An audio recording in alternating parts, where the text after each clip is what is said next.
नमस्कार, आप देख रहे हैं सिटी न्यूज़ मुंबई। भाईंदर के केशव सृष्टि को 40 वर्ष पूरे हो रहे हैं और केशव सृष्टि के द्वारा विविध कार्यक्रम चलाए जाते हैं समाज उत्थान के लिए। इस बार का 13वां पुरस्कार सुचिता बंसोड़े जो कि अकोला की है, उन्होंने बहुत ही अच्छा कार्य किया है कर्णबधिर बच्चों के लिए।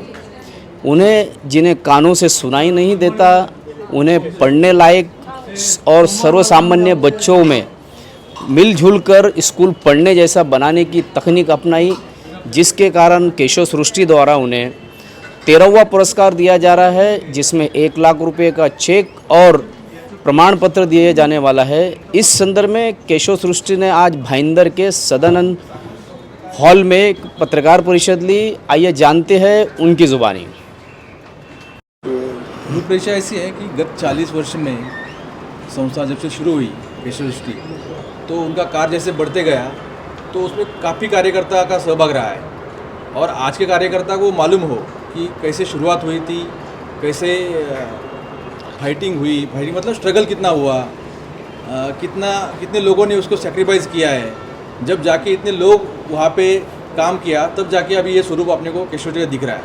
तो ये आज की पीढ़ी को वो जानकारी उसकी हो, इसके लिए उसका एक रोड मैप, जैसे हम प्रोग्रेस मैप जो है वो बनाया गया है। 40 वर्ष का शुरू से लेके आज तक क्या क्या हुआ, जो प्रमुख घटनाएं हैं उनका प्रेजेंटेशन उस दिन किया जाएगा, जो कि आज के कार्यकर्ता को मालूम पड़े कि ये कैसे शुरू हुई थी और कहाँ तक बढ़ी हुई है। और जैसे मैंने कहा कि राष्ट्रीय स्वयं संघ के सह कार्यवाह जो है अरुण कुमार जी, उनका मार्गदर्शन भी उस टाइम मिलेगा। वो बताएंगे कि सबको मोटिवेट करने के लिए कुछ बातें होगी कि आगे इतना बड़ा है और कितना बढ़ना चाहिए, समाज के आपने कितने काम और बाकी है और कितनी जगह हमें पहुंचना है, जो हम कोशिश करेंगे। क्योंकि हम जानते हैं कि समाज में इतने काम है करने लायक। हर बार हम सोचते हैं तो लगता है कि अभी भी इस फील्ड में पहुंचना बाकी है, तो काम तो अनगिनत है। तो करने के लिए कार्यकर्ता भी होने चाहिए, मार्गदर्शन भी होना चाहिए। तो ये सब बातें जब जुड़ के आती है तो कार्य बढ़ता है। तो ऐसा ही कुल मिला के ये कार्यक्रम होने वाला है, जिससे दिशा भी मिलेगी और कार्य की पहचान भी होगी। सर, समाज में मैसेज देना चाहेंगे आप? मैं तो इतना कहना चाहूँगा कि जो काम हो रहा है अभी मीरा भाईंदर के अंदर, इतना काम हो रहा है कि बहुत सारे लोगों ने आपने कहा कि अभी तक पहुँचा नहीं है, अपनी संस्थाएं भी उसको अनभिन्न है। तो मुझे लगता है कि इसका एक नेटवर्किंग अच्छा होना चाहिए। सब ने मिलजुल के काम करेंगे तो मीरा भाईंदर की प्रगति में भी उसका सहभाग हो सकता है। सर, मिलजुल के काम करने की बात की जाती है, लेकिन समतोल आपके आरएसएस में नज़र नहीं आता कहीं पे। एक विशेष समाज हमेशा दूर रहा है। देखिए, ये तो विचारधारा की बात है। हमने विचारधारा एकदम क्लियरली सामने रखते हैं। किसी से अछूते तो हमने बात कही नहीं कभी भी। तो ये सबके लिए खुला है, सब आ सकते हैं, सब ले सकते हैं। अगर आप केशव जी में आके उसका एहसास करोगे तो मुझे लगता है आपका ये कहना थोड़ा गलत साबित हो सकता है। तो फिर आपको क्यों लगता नहीं ऐसा कि समाज क्यों नहीं जुड़ रहा? नहीं, मुझे लोग सामने से क्यों, ऐसा क्यों लगता है कि आपसे आके लोग जुड़े? आपको क्यों नहीं लगता कि आप जाके अप्रोच करें, नहीं, और उनको कन्विंस करें कि जुड़े आप हमसे, जैसे अन्य ग्रामीण भागों में जाके आप लोग करते हैं? इसीलिए मैंने कहा कि आप खुद आके उसका एहसास करोगे, महसूस करोगे, तो आपकी ये जो बात कर रहे हैं वो आप नहीं कर पाओगे, ऐसा मुझे निश्चित लगता है। सर, एक पर्यावरण से जुड़ा हुआ सवाल है। जैसे कि आपने कहा कि पर्यावरण को बचाने के लिए या उनका संवर्धन करने के लिए केशव सृष्टि हमेशा से ही मेहनत करते आ रही है, लेकिन मीरा भाईंदर शहर में देखा गया है कि पर्यावरण का काफ़ी नुकसान हो रहा है बड़े बड़े बिल्डरों द्वारा या बड़े उसमें कई लोग तो आरएसएस से जुड़े भी लोग हैं, बीजेपी से जुड़े लोग हैं, लोग भी पर्यावरण को बहुत नुकसान कर रहे हैं, लेकिन इसके खिलाफ कभी आप लोग कोई शिकायत नहीं करते, ना कोई एक्शन लेते? देखिए, हम हमारा कार्य, हमारा विजन मिशन जिस हिसाब से उस हिसाब से कार्य करते हैं। आपने जो क्वेश्चन कहा, हमारा काम है समाज में काम करना, हम डाइवर्ट नहीं होना चाहते। इसीलिए जो काम हमारा है, जो हमारा उद्देश्य है, उस दिशा में हम बढ़ रहे हैं।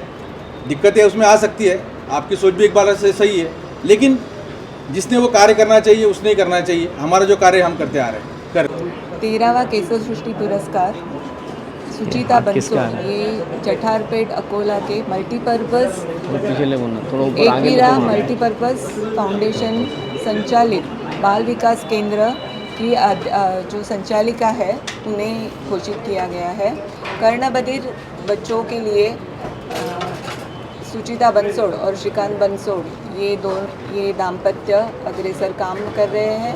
उन्हें एक प्रशिक्षण का स्कूल उन्होंने शुरू किया है, जिससे व्यावसायिक स्तर पे बच्चे बोलना सीखते हैं, ना सिर्फ बोलना सीखते हैं बल्कि जो अपने धर्म में या जो संस्कृति में श्लोक है,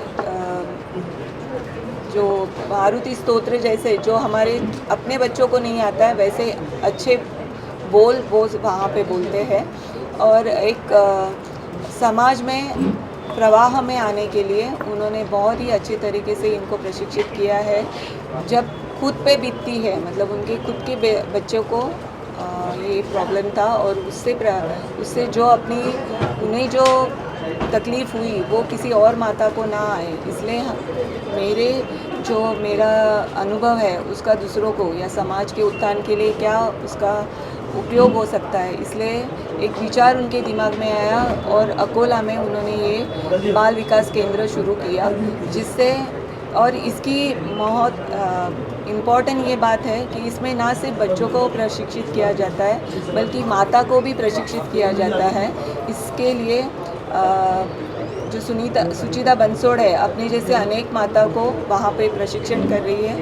इसके वजह से कुछ साल में ये बोलना सीखते हैं बच्चे और जो नॉर्मल स्कूल है उसमें उन्हें एडमिशन मिल जाता है, जिसकी वजह से आगे चलकर वो अपना पूर्ण शिक्षा पूरी करते हैं और व्यावसायिक रूप से भी सफल रहते हैं। महात्रे जी, केशव सृष्टि में जो उपक्रम है और जो लाभ वहाँ से मिल रहा है लोगों के, उसके बारे में जैसे इसका प्रचार प्रसार उस ढंग से नहीं हो पाया जो होना चाहिए।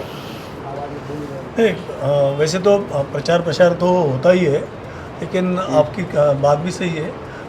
संघ की एक संस्था है, संघ पहले से ज़्यादा प्रचार करता नहीं है, लेकिन आपने जो बताया आगे चलकर हम लोग उसके बारे में सोचेंगे। केशव सृष्टि के प्रेस नोट में कहा गया है कि 4 साल पहले 200 एकड़ ज़मीन दी गई, जिस पे आरएसएस के कार्यकर्ताओं को जख्मी भी होना पड़ा। तो कहाँ पर हुआ ये घटना? 4 साल पहले नहीं, ये 40 साल पहले ज़मीन वो आपके प्रेस नोट में 4 साल लिखा है। नहीं, 40 साल है। 40 साल पहले ज़मीन मिली थी 1982 में, और ये घटना 1987 में हुई थी।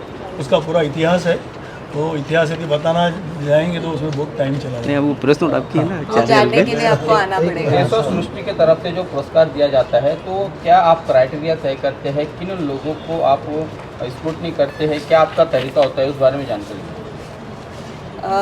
ये पुरस्कार के लिए वहाँ पे हम लोग खुद जाते हैं, जो कि समिति है पुरस्कार चयन समिति, वहाँ के सदस्य वहाँ पे खुद जाके वहाँ पे संस्था का आढ़ावा लेते हैं। उसमें मेन तो ये है कि उनकी उम्र 40 साल तक होनी चाहिए, जिसके दूसरा ये है कि 5 साल का उनका रजिस्ट्रेशन होना चाहिए, मिनिमम 5 साल उनका कार्य होना चाहिए। तीसरा ये है कि बहुजन हिताय, सामाजिक हेतु से ये पूरी तरह से उनका कार्य होना चाहिए, और जो भी उन्होंने कार्य किया है उससे दूसरों को प्रेरणा मिलके उससे प्रेरित होना चाहिए। ये मुख्यत्वे करें उसकी अटी और उसकी पात्रता है।